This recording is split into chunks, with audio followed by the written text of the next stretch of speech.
প্রিয় student, welcome to SKB math and physics education চ্যানেলে তোমাদের স্বাগতম। শুরু করব ডব্লিউবি এসএসসি গ্রুপ সি এর জন্য ম্যাথ নিয়ে ম্যাথ ক্লাস। তবে যে যে ম্যাথগুলো নিয়ে আসছি সেগুলো কিন্তু কলকাতা পুলিশের জন্য কিন্তু ইম্পর্টেন্ট। তো শুরু করা যাক। ডব্লিউবি এসএসসি গ্রুপ সি এর জন্য ম্যাথ নিয়ে ম্যাথের ক্লাস। স্কিপ করবে না, দেখতে থাকবে, অনেক ইম্পর্টেন্ট এবং সব ম্যাথগুলো কিন্তু ক্যালকুলেটিভ। সেই জন্য বললাম কলকাতা পুলিশের জন্য কিন্তু পারফেক্ট ম্যাথগুলো। তো শুরু করা যাক। প্রথম দুটো ম্যাথ 31-32 বলেছে 9545 সংখ্যা থেকে, অর্থাৎ 9545 থেকে কোন ক্ষুদ্রতম ধনাত্মক সংখ্যা বিয়োগ করলে বিয়োগফল একটি পূর্ণবর্গ সংখ্যা হবে। 9545, তাই না? 9545 থেকে আমাকে বিয়োগ করতে হবে। বিয়োগ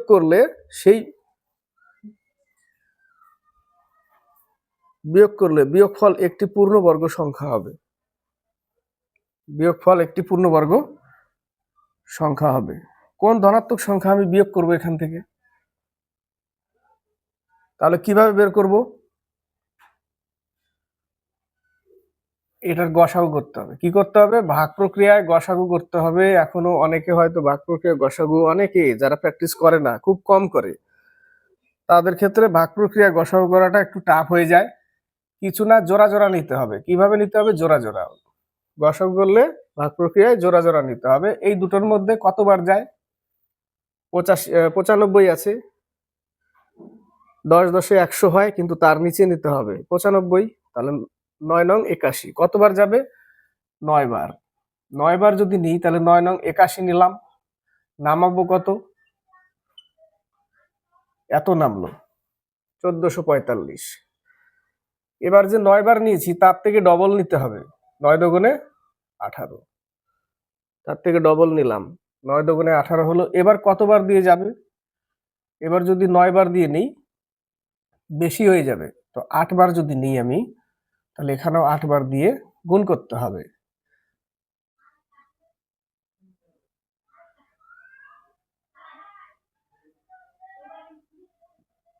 বেশি হয়ে গেল। 8 8 64, 6 8 8 64 আর 6 70, হাতে 7, 8 এর সাথে 15। দেখো বেশি হয়ে গেল। তাহলে 8 বার যাবে না, 7 বার নিতে হবে। কতবার?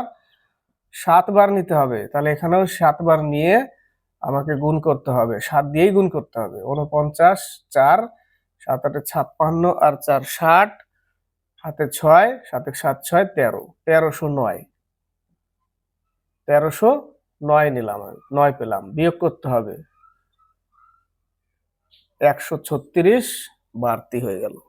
তাহলে 136 বাড়তি হয়ে গেল মানে কি? এটাই বিয়োগ করতে হবে। এটা যদি বিয়োগ করি এখান থেকে তাহলে পূর্ণবর্গ হবে। ক্লিয়ার? এবার যদি যোগ করতে বলতো তাহলে আমি এর থেকে বেশি নিতাম, 1445 থেকে বেশি নিতাম। সেই বেশিটা যা বিয়োগ করতাম তারপরে যোগ করতে হতো সেই ক্ষেত্রে। ঠিক আছে? বেশি যোগ করতে বললে এর থেকে বেশি বার নিতে হতো, অর্থাৎ সেই 8 বার নিতে হতো।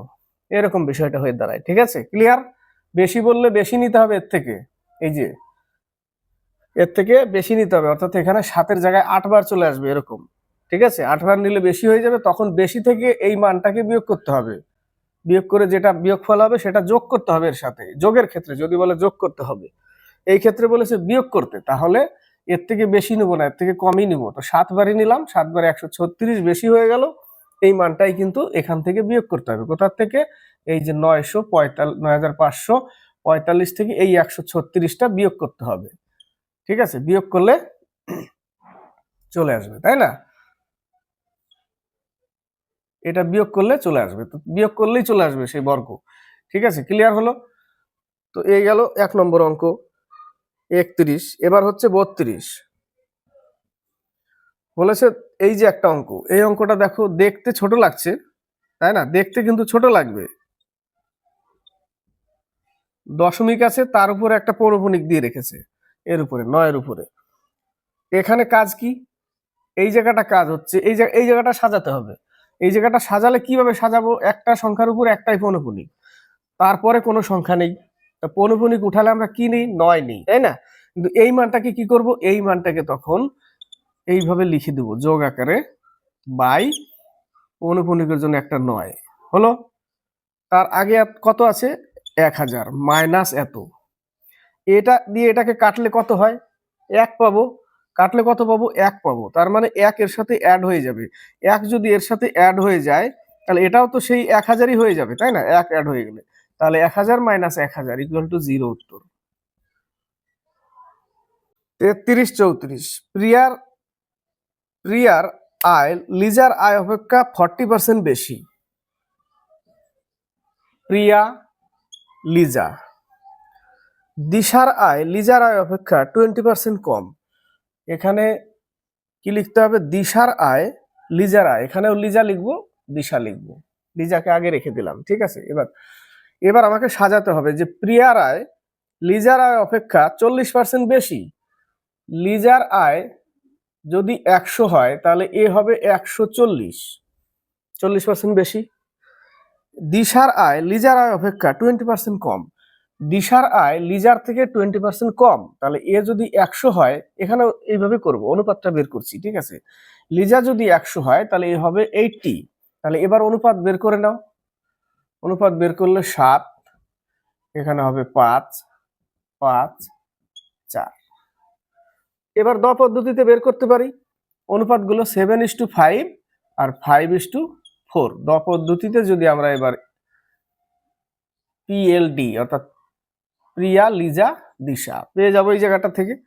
5 7 35, 5 5 25, 4 5 20। আরেকবার হয় 5 7 35, 5 5 25, 4 5 20 বেরোলো। তো প্রিয়া আর দিশার আয়ের থেকে কত বেশি কি বলেছে? এটা প্রিয়া, এটা দিশা। তো প্রিয়ার আয় দিশার আয় থেকে কত বেশি? দিশা হচ্ছে 4 টাকা, এখান থেকেও করতে পারো, এই উপরের লাইন থেকেও করতে পারো, ছোট না করে উপরের লাইন থেকে। দিশা 20 টাকা, এ 35 টাকা, তাহলে 20 টাকার থেকে এ 15 টাকা বেশি। তাহলে আমি লিখতে পারি 20 টাকার থেকে এ 15 টাকা বেশি। কে? প্রিয়া। ইন্টু 100 কত, তাই না? 5 20 100, 5 15 75। এখানেও হবে এ 4 টাকা, এ 7 টাকা, তাহলে 4 টাকার উপরে এ কত 3 টাকা বেশি, ইন্টু 100, 4 25 100, 75%। এখান থেকেও হবে, এখান থেকেও হবে। ক্লিয়ার? এই হচ্ছে একটা অঙ্ক, এইভাবে বের করবে, সব থেকে সুবিধা হবে। নেক্সট অঙ্ক 34, এটা একটু ক্যালকুলেটিভ ম্যাথ। বলেছে একটি নির্বাচনে 15% ভোটদাতা ভোট দেয়নি। তো নির্বাচনে মোট ভোটার ছিল 100%, তার মধ্যে 15% দেয়নি মানে কি? তাহলে 85% বা 85 জন দিয়েছে। ক্লিয়ার? তো এই 85 জনের মধ্যে রতনবাবু প্রদত্ত ভোটের মানে এই ভোটের 85, এই ভোটের 62.5% ভোট পেয়ে, তাহলে এর যদি 62.5, তার মানে 625, 62 কত 62.5, 62.5% মানে 100 জন পার্সেন্টেজের জন্য 100 এবং দশমিকের জন্য আরেকটা শূন্য নিতে হবে, এইভাবে লিখতে হবে। 625/1000, তাহলে 625/1000 লিখলাম। তাহলে কত ভোট পেয়েছে রতন বাবু সেটা পেয়ে যাব আমরা এখান থেকে। তাহলে আমরা এখান থেকে বিয়োগ করি 5 5 12 60, 5 5 25 এত। আরেকবার কাটি, 5 25 125, 8 25 200 কেটে দিলাম। তাহলে কত ভোট পাচ্ছে? 5 5 25, 2 5 40, 2 42/8 এত ভোট পেয়েছে। 62.5% মানে এত ভোট। আর বিজয় হয়েছে কততে? 3400 ভোটে বিজয়ী হয়েছে। তাহলে 85 জনের মধ্যে যদি এত ভোট একজন পায়, রতনবাবু পায়, তাহলে বাকিটা কে পায়? বাকিটা আরেকজন পায়। এবার আরেকজন যত পায় এবং রতনবাবু এত পেয়েছে, এদের মধ্যে ডিফারেন্সটাই তো হার জিতের পার্থক্য, তাই না? তাহলে ওরটাও বের করতে হবে। তো 85 থেকেই বিয়োগ করতে হবে, প্রদত্ত ভোট 85 ছিল, এখান থেকেই বিয়োগ করতে হবে। তাহলে 5 8 40, আর 8 8 64, আর 4 68, মাইনাস 425/8।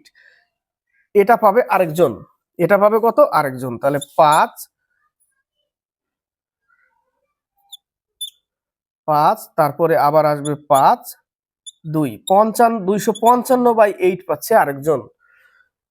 তাহলে 425/8 পাচ্ছে রতনবাবু, আরেকজন পাচ্ছে 255/8। তাহলে এই দুজনের মধ্যে পার্থক্যটাই হচ্ছে 3400। ক্লিয়ার? তাহলে আমি লিখবো কত? লিখবো কি, এখান থেকে এটা বিয়োগ করে 8 তো লসাগু নিচে আছেই, তাহলে শুধু উপরেরটা বিয়োগ করতে হবে। উপরেরটা বিয়োগ করলে 0, 5 আছে হলো 12, 7 হলে 170/8 বিয়োগ করলে, তাই না? এটা থেকে এটা বিয়োগ করলে 170/8 আসে। এটাই পার্থক্য, এই পার্থক্যটাই এটা। ক্লিয়ার? কেটে দাও। 34 এত 1 ইউনিট সমান সমান হচ্ছে 8 দুগুণে 16। তাহলে 100% সমান সমান কত? একের মান যদি 160 হয় তাহলে টোটাল প্রদত্ত ভোট তো 100 ছিল, ইন্টু 100 করে দাও। 16,000 ভোট ছিল টোটাল। এটা ক্যালকুলেটিভ ম্যাথ, এটা ক্যালকুলেশন করে নামাতেই হবে। 35, 36। 35-এ 3টি কাঠের টুকরোর দৈর্ঘ্য যথাক্রমে 36 মিটার, 54 মিটার এবং 63 মিটার। 3টে কাঠের টুকরোগুলিকে সমান দৈর্ঘ্যের ছোট আকারে কাটা হলো। সমান দৈর্ঘ্যের ছোট আকারে যদি কাটি তাহলে প্রতিটি টুকরো থেকে সবচেয়ে কত বড় দৈর্ঘ্যের টুকরো কাটা যাবে, কত বড় গসাগু করতে হবে। তাহলে প্রত্যেকটা গসাগু অপশনের দিকে একবার তাকাও। অপশনের দিকে তাকালেই উত্তর করে দিবে 36, 54, 63। সব থেকে কত বড় টুকরো কাটা যাবে? অপশনে কি আছে? 9 মিটার, 18 মিটার, 51 মিটার, 4.5 মিটার। তাহলে কোনটা দিয়ে পুরোপুরি ভাগ যায়? একে অপশনের মধ্যে কোনটা দিয়ে পুরোপুরি ভাগ যায়? 18 দিয়ে তো 36 যাবে, 54 যাবে, কিন্তু 63 যাবে না। তো 9 দিয়ে কিন্তু সবগুলো যায়। দেখো 4 নং 36, 6 নং 54, 7 নং 63 যায় না। তাহলে সব থেকে বড় টুকরো কাটা যাবে 9 মিটার। 9 মিটার। ক্লিয়ার? এবার হচ্ছে 36। ক্ষুদ্রতম কোন সংখ্যাকে 20, 42 আর 63 দ্বারা ভাগ করলে প্রতি ক্ষেত্রে 1 অবশিষ্ট থাকে? 20, 42, 63 কোন সংখ্যাকে এত এত দ্বারা যদি ভাগ করি 1 অবশিষ্ট থাকবে? তার মানে কি, এটার লসাগু যা বেরোবে সেই লসাগু কিন্তু এটা দিয়ে ভাগ যাবে। আর যদি 1 যোগ করে দিই সেই লসাগুর সাথে, তাহলে কি ভাগ যাবে? ভাগ যাবে, কিন্তু 1 থেকে যাবে। তার মানে এর লসাগুর সাথে 1 যোগ করে দিতে হবে। এর লসাগু হচ্ছে 1260। এর লসাগু 1260। তো 1260 তো এগুলো দিয়ে যাবে, কিন্তু আমি যদি 1 অবশিষ্ট থাকে, 1 বলে দিয়েছে, তাহলে ওই অবশিষ্টটা অ্যাড করে দিতে হবে। তাহলে 1261 ভাগ যাবেই না, 1 অবশিষ্ট থেকে যাবে সবসময়। ক্লিয়ার? এটাই বলেছে অঙ্কে। নেক্সট অঙ্ক 37, 38 বলেছে 300 টাকা পি কিউ আর এর মধ্যে এমন ভাবে ভাগ করে দেওয়া হলো। 300 টাকা ভাগ করবে পি কিউ আর এর মধ্যে। কত টাকা? 300 টাকা পি কিউ আর এর মধ্যে ভাগ করবে। কিউ পি অপেক্ষা 30 টাকা বেশি পায়। কিউ পি অপেক্ষা 30 টাকা বেশি পায়। পি যদি এক্স টাকা পায় তাহলে এ পাবে এক্স প্লাস 30, 30 টাকা বেশি পায়, লিখে দিলাম। আর কিউ অপেক্ষা 60 টাকা বেশি পায়। আর কিউ অপেক্ষা 60 টাকা বেশি পায়, তাহলে এ পাবে এক্স প্লাস 60 টাকা বেশি করে দিলে 90 টাকা।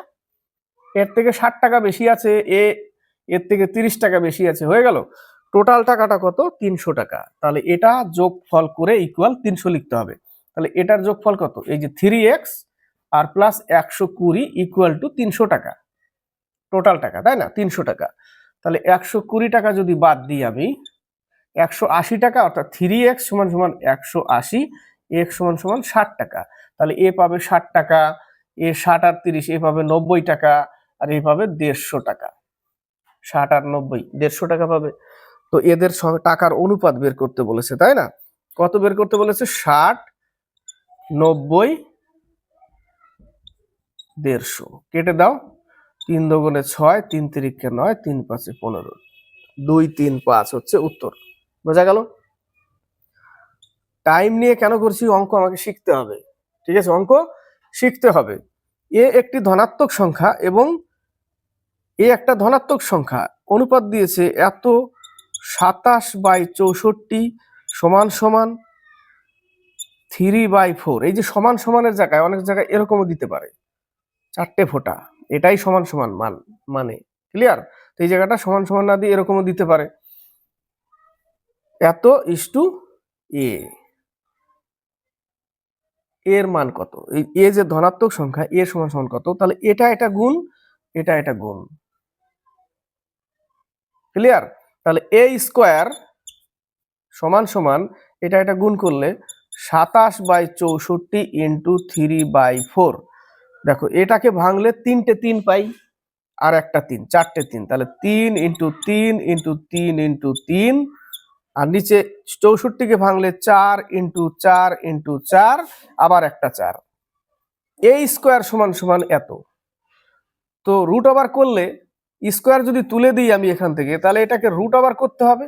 তো দুটো 3-এর জন্য একটা 3 বাইরে আসবে, 3 বাইরে আসলো, এখান থেকে একটা 3 বাইরে আসলো, দুটো 4-এর জন্য একটা 4, আবার দুটো 4-এর জন্য একটা 4, তাহলে পাচ্ছি কত, 9/16। এ সমান সমান 9/16। তো এটা এর আগেও কোনো সেটে ছিল এবং সেটা করানো হয়েছে। 39, 40, 11টি সংখ্যার গড় 36। কি বলেছে? 11টা সংখ্যার গড় 36 যদি হয়, তাহলে 11টা সংখ্যার মোট কত আগে বের করে নেই।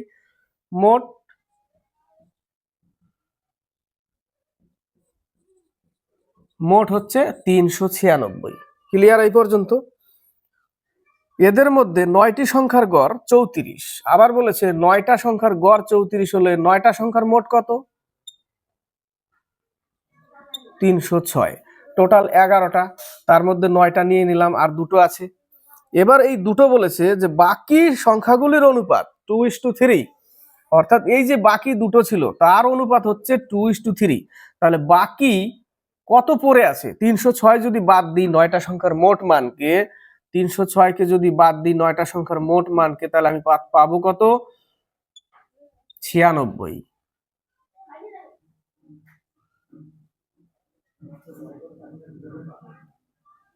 306 বাদ দিলাম, 96 থাকলো। ও সরি, 96 কেন থাকবে, 90 থাকবে। 90 থাকলো। কত থাকলো? 90 থাকলো, তাই না? তো তাহলে এই 90 বাকি দুটোর যোগফল, সেই দুটোর অনুপাত এখানে দিয়ে দিয়েছে। তাহলে অনুপাতের যোগফল কত? 5। 5x সমান সমান বা 5 ইউনিট সমান সমান, 5 ইউনিট সমান সমান হচ্ছে 90, 1 ইউনিট সমান সমান 18। তাহলে এদের মধ্যে দুটো সংখ্যা কত? 18 দুগুণে 36 একটা, আর 3 18 54 একটা।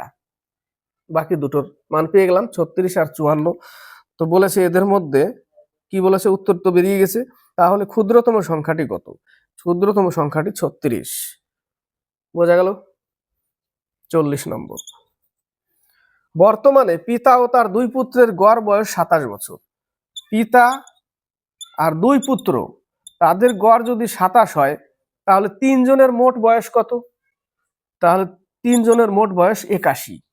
3 গুণ করতে হবে। তিনজনের মোট বয়স 81, পিতা প্লাস দুই পুত্র। পরে বলেছে 5 বছর আগে দুই পুত্রের গড় বয়স ছিল 12 বছর।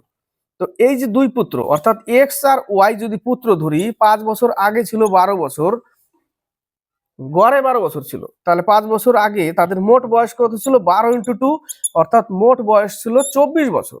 5 বছর আগে তাদের মোট বয়স ছিল 24 বছর। তো 5 বছর আগে ছিল 24 বছর। যদি বর্তমানে আনতে যাই, তাহলে 5 5 10 বছর যোগ করলেই বর্তমান হয়ে যাবে এরা।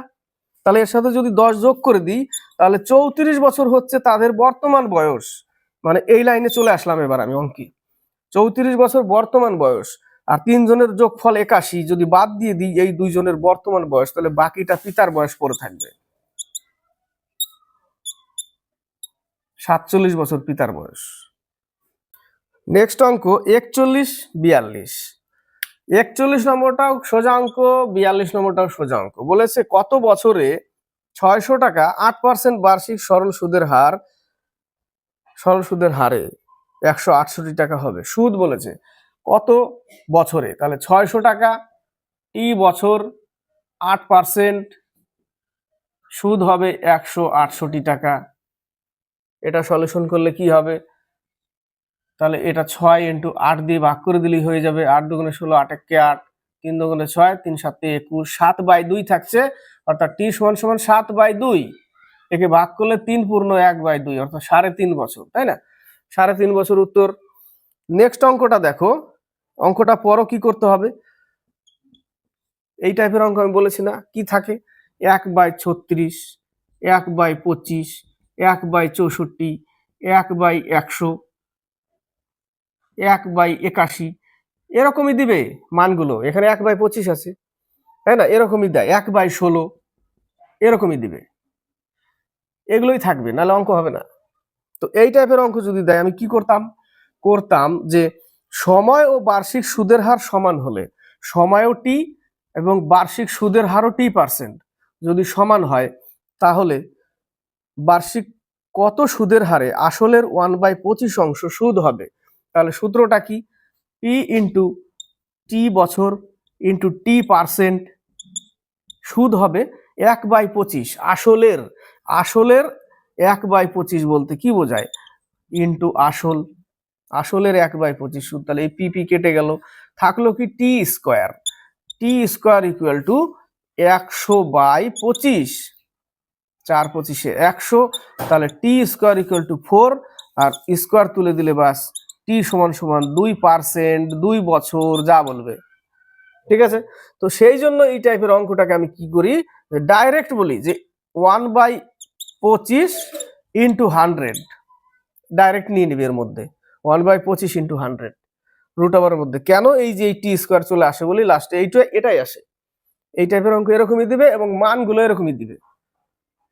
এখান থেকে পাবো 1/9 ইন্টু 10, 1/10 ইন্টু 10, 1/8 ইন্টু 10, এইভাবে আসবে, তাই না? তো মুখে মুখে করলে হয় এটা। তো এটা কাটলে কত হবে? 4×25 100, আর রুট থেকে বেরোলে 2।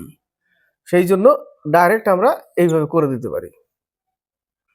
43-44, একটি যৌথ ব্যবসাতে PQR এত অনুপাতে কিছু টাকা বিনিয়োগ করে। কত অনুপাত?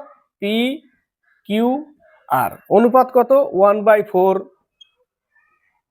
1/3, 1/2, এত অনুপাতে বিনিয়োগ করেছে PQR।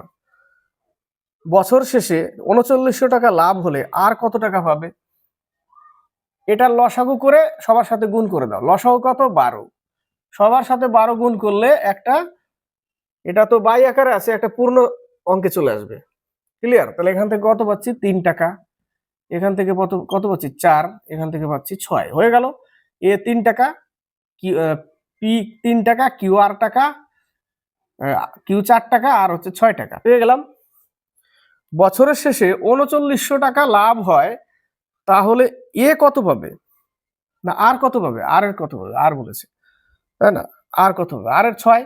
তাহলে ইন্টু 6, আর অনুপাতের যোগফল কত? 13। তাহলে 3 13 39, 3 6 1800 টাকা। আর পাবে 1800 টাকা। ক্লিয়ার? এ পাবে 1200 টাকা, এ পাবে 900 টাকা। 300 দিয়ে তো কেটে গেল, তাই না? ক্লিয়ার? বোঝা গেল? নেক্সট অঙ্ক, অংশীদারি থেকে অঙ্ক এগুলো। এক ব্যক্তি দুটি ঘড়ি 560 টাকায় কিনে, দুটো ঘড়ি কিনেছে 560 টাকায়। এটা ট্রিক্সের অঙ্ক। একটি ঘড়ি 15% লাভে, তাহলে 15% লাভ করে দিলাম। আরেকটি ঘড়ি 10% ক্ষতিতে, 10% ক্ষতি করে দিলাম মাইনাসে। এবং এতে তার কোনো লাভ বা ক্ষতি হয়নি, মোটের উপরে কোনো লাভ বা ক্ষতি হয়নি। মানে কি? কত পার্সেন্ট লাভ হয়েছে? কোনো পার্সেন্ট না, সেটা 0। বাস এটাকে এলিগেশন করে দাও। এটা এই পাশে আসবে 10, এই পাশে যাবে 15। তাহলে এটা লাভের অনুপাত, এটা ক্ষতির অনুপাত, 2:3। মোট কত টাকা? এত টাকা। তাহলে এবার ভাগ করে দাও। 5 অনুপাত সমান এত, তাহলে 5 ইউনিট সমান সমান হচ্ছে 560 টাকা। 1 ইউনিট সমান সমান 5 11 5 2 10, 112 টাকা। তাহলে এটা কত? এটা হচ্ছে 224 টাকা, আর এটা হচ্ছে 336 টাকা। দুটো টাকাই পেয়ে গেলাম। এটা ট্রিক্সের অঙ্ক। ট্রিক্সের অঙ্ক করতে করতে মানে পড়ার পরেই বোঝা যায় যে এটা ট্রিক্সে হবে। 45 নম্বর, এটা শেষ ম্যাথ। এটা কার্তিক চন্দ্র মন্ডল স্যারের প্র্যাকটিস সেট থেকে ম্যাথগুলো একটাই নিয়েছি, এর আগে 3 4 নিয়েছিলাম একসাথে। আজকে একটাই নিলাম, কারণ সময়ের অভাব। আজকে ডিউটি যেতে হবে, কখন দিয়ে দেবে ডিউটি চলে যেতে হবে, ওই জন্য বেশি আর টাইম নিলাম না। তো বলেছে 10 জন লোক দৈনিক 8 ঘন্টা কাজ করে 6 দিনে কাজটি করে। এমডিএইচই হবে 10 জন লোক 8 ঘন্টা 6 দিনে, তাহলে 6 জন লোক দৈনিক 5 ঘন্টা করে কত দিনে শেষ করবে? ডি দিনে। এটাই করতে হবে। 6 কেটে দাও, 5 দুগুণে 10 কেটে দাও, পাতি অঙ্ক দিয়ে দিয়েছে, লাস্টেরটা পাতি হয়ে গেল এত দিনে। কমপ্লিট হলো, 5 নম্বর সেট কমপ্লিট হলো। এর বেশি আর আজকে আর পারলাম না। নেক্সট আবার চেষ্টা করব পরীক্ষার হলে ম্যাক্সিমাম করে মানে ক্লাস দেওয়ার, 2টো করে 3টে করে তো সম্ভব না, 2টো করে হয়। সময়ে মানে সময়ের উপর নির্ভর করে যে কত হাতে টাইম আছে, কতক্ষণ রেস্ট, তার উপর নির্ভর করে। তো আজকে এই পর্যন্তই থাক। 15টা অঙ্ক ডব্লিউবি, এসএসসি গ্রুপ সি এবং ডি এর জন্য। ডিতে যদি ভাবে যে এত আসবে না, কঠিন আসবে না, ওগুলো ভুল ধারণা। আজকাল ওই ধারণা ছেড়ে দাও এবং পরীক্ষায় ট্রিক্সের ম্যাথ আসবে এই ধারণাও মাথা থেকে বের করো। পরীক্ষায় আসবে ক্যালকুলেটিভ, পারো না, অঙ্ক শিখতে হবে, টাইম দিতে হবে। টাইমের আগে লাফালাফি ফালাফালি করলে হবে না, ঠিক আছে? টাইম দিতে হবে, শিখতে হবে, তারপরে ফিল্ডে নামতে হবে। আর না নেমে ফুটবল খেলতে গেলে পা মচকে যাবে, হাড় ভেঙে যাবে, এরকম কিছু দুর্ঘটনা ঘটতে পারে। সেই জন্য আগে প্রস্তুতি নিতে হবে, তারপর শিখতে হবে। শিখতে গেলে আগে ট্রিক্সের পিছনে ভাগলে চলবে না, আগে শিখতে হবে, তারপরে ভাবতে হবে যে এটাকে কি করে শর্টে আনা যায়। যদি না আনো তাহলে নিজেই ওই অঙ্কটাকে শর্টের জাম্প করো, বড় দিয়ে কাটো, এইভাবে মুখোমুখি ক্যালকুলেশন করো। সেটা তোমার উপর নির্ভর করবে। কখন? যখন তুমি শিখে যাবে, তোমার বেস ক্লিয়ার হবে তখন, তার আগে না। ঠিক আছে? ওই জন্য আমি সবসময় বলি অঙ্ক শিখতে হবে, অঙ্ক শেখো আগে, তারপরে ট্রিক্সের পিছনে ভাগো এবং ট্রিক্স চাইবে শর্টকাট। আমার যতদূর জানা থাকে আমি ততদূর দিই, চেষ্টা করি। যেটা জানা নেই সেটা বলবো না, জোর জবরদস্তি আমি করে দেবো, আমি নিজেই বুঝলাম না। তাহলে কি হবে? কথার মধ্যে একটা ফাঁক থেকে যাবে, সেটা বোঝা যাবে যে কথার মধ্যে একটা ফাঁক আছে। তার মানে কি? ওটা মুখস্থ করে হয় না। ঠিক আছে? মুখস্থ করে বোর্ডে করতে গিয়েও ফেঁসে যাবো। ফেঁসে গেলে কি হবে? আমার অত টাইম আছে নাকি বারবার ডিলিট করবো স্ক্রিপ্ট গুলো, আবার করব? সম্ভব না। তো যেটা হয় ট্রিক্সে সেটা করি, যেটা হয় না সেটা নর্মালি প্লেন ভাবে করে দিই, পাতি ভাবে। ঠিক আছে? তো ক্লাসটি ভালো লাগলে লাইক শেয়ার করবে, চ্যানেলের সাথে যুক্ত হয়ে থাকবে। ঠিক আছে? যতক্ষণ